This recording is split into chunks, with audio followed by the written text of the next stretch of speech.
Now, I'd like to introduce to you a simple idea of how to evaluate your church's effectiveness with ministry teams and mission teams. Simply take a large sheet of paper, divide it down the middle, and on the left-hand side, list all the ministries that your church has that primarily focuses on believers and their kids. Again, the worship team, the children's team, the small group team, the teaching team, the men's ministry team, the women's ministry team, all the different things that you have in the church, primarily for Christians. Now, on the other side, seek to listen to those ministries that are intentionally focused on lost people and primarily take place outside of the church facility. Now, you probably have a missions team that takes care of your foreign mission work, and that's one, but yet that's pretty far away from us. And you might have a second one because you have a local outreach that you do, or you might have a short-term missions team periodically. Chances are you have two or three things in that column. What I've noticed as we do the activity is most churches are 10 to 1 in favor of the believer, with only a few things truly focused externally and focused on lost people. I just don't think that's consistent with the Great Commission that starts with go. Go and make disciples. So we want to increase the number of mission teams in our churches, and let me suggest to you a few steps in how you can do that. First of all, it really requires repenting of our self-centeredness. Secondly, it involves assessment, two kinds of assessment.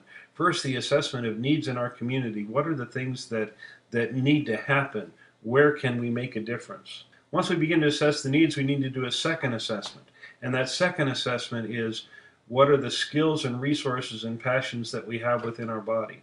What unique expertise do any of our members have? What unique passions or concerns do any of our members have? What difficult, challenging, healing, or life experiences do any of our members have that would equip us to minister to or to meet specific needs in the community?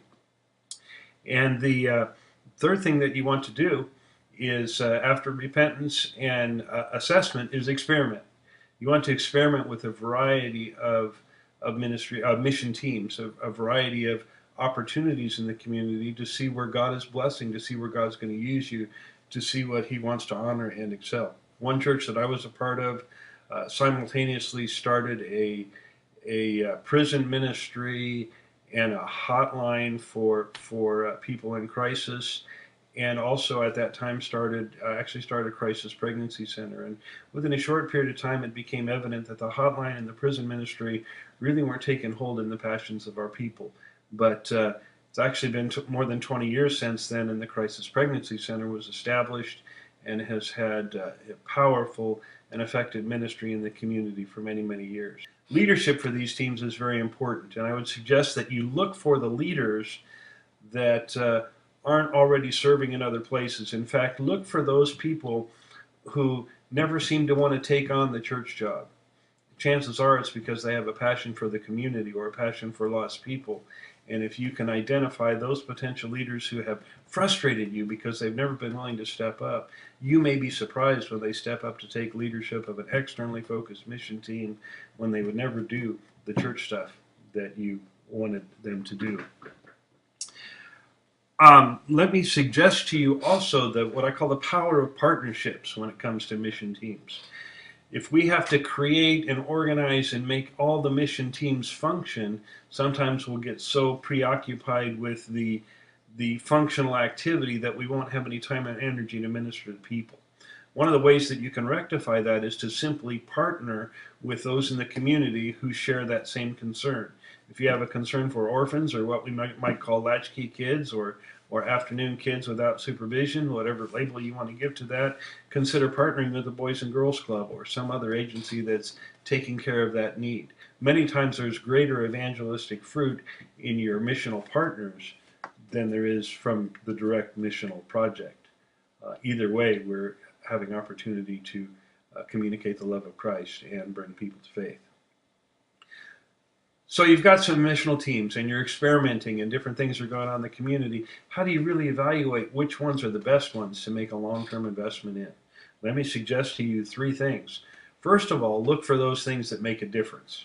There's some stuff that we do that we find out it really doesn't make a difference. When we give away free water bottles at the park, that's nice, but it's not going to change anything. When we take on a homeless shelter and we refurbish it and care for the people there, chances are we're making a difference. So first of all, you want to choose things that make a difference. Secondly, you want to choose things that make a relationship where people not only feel good about the cause that they're helping with, but they have a chance to meet people and make relationships with people. Because real ministry is people to people. Real ministry is relationship. And so we want to pursue those mission opportunities that allow our people to make relationships, like commissioning soccer coaches or commissioning Little League coaches to make relationships with 10 families over a 10-week sports season for the sake of the gospel. And so in the process of making relationships, then that leads us to number 3, the best mission teams give us an opportunity to make a disciple. First, make a difference. Second, make a relationship. And third, those best opportunities will give us opportunity to actually bring people to faith and cause them to become followers of Jesus Christ. So let me encourage you to experiment, assess needs, experiment, and then use those tools to evaluate, see where God can make you most effective. What would it look like if your church had as many externally focused mission teams as it does internal ministry teams? I think that would be a very, very exciting possibility. And it is doable. I can tell you about New Hope Church in Hawaii, Pastor Wayne Cadero's church. Visited there on a ministry Sunday, a whole football field full of ministry opportunities. And what was cool, about half of them were externally focused to lost people through ministry to the local high schools and ministry through various sports and recreation things, including Hawaiian canoeing and rowing. And then, of course, they had all the standard ministries that were internal to their rapidly growing and multiplying church, ministries to Christians as well. Effective mission teams focused on lost people outside the building, not ways to sucker lost people into the building, but ways to go and meet needs in the community outside the building.